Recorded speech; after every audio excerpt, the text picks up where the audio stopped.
In this presentation, we are going to examine effective vocal delivery in your presentations. We've talked some about nonverbal delivery, which includes the things like gestures and body movement and posture. We talked about appearance, and now we're going to move on to vocal delivery.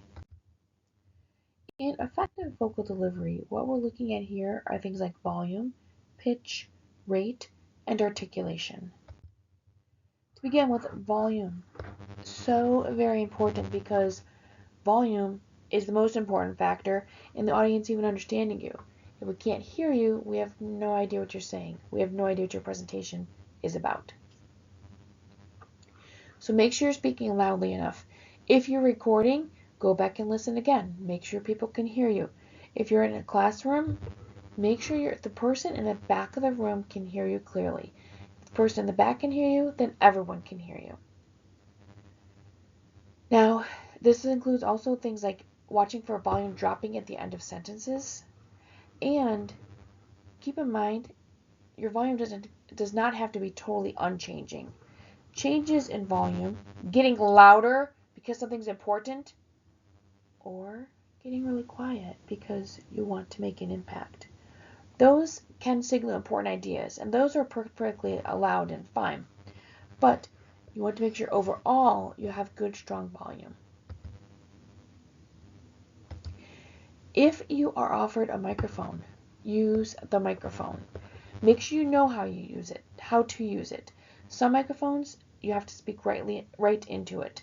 Other microphones will pick up your voice from the general area, so you don't have to be right in front of the microphone when you speak. Make sure that you use the microphone if you're offered, and that is because there are people in the room, and people move, and people shift, and papers rattle, and people clear their throats, and all these little noises add up. So if you can just amplify your voice somewhat to help the audience to hear you and understand you, that's the thing you want to do. Pitch.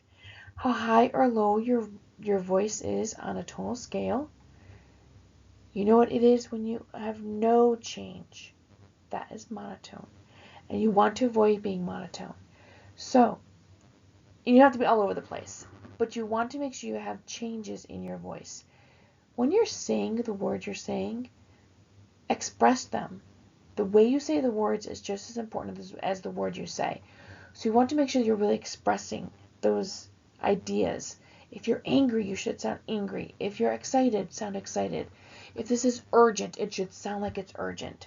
So make sure you express with your voice, and that will help to keep the audience interested, it'll help express energy, and it'll help with changes in your pitch. Rate. Ideally, you should be speaking 120 to 180 words per minute. Not too fast, but not too slow. Time yourself when you are doing your presentations and determine you have a set time for your presentation itself. Look at the time that's required for each presentation, and then make sure that you practice and time your practices so you know if you're fitting in the time that's available. But also keep this in mind as you're doing that. Watch how fast you're speaking. Record yourself and watch it and listen. Are you speaking way too fast?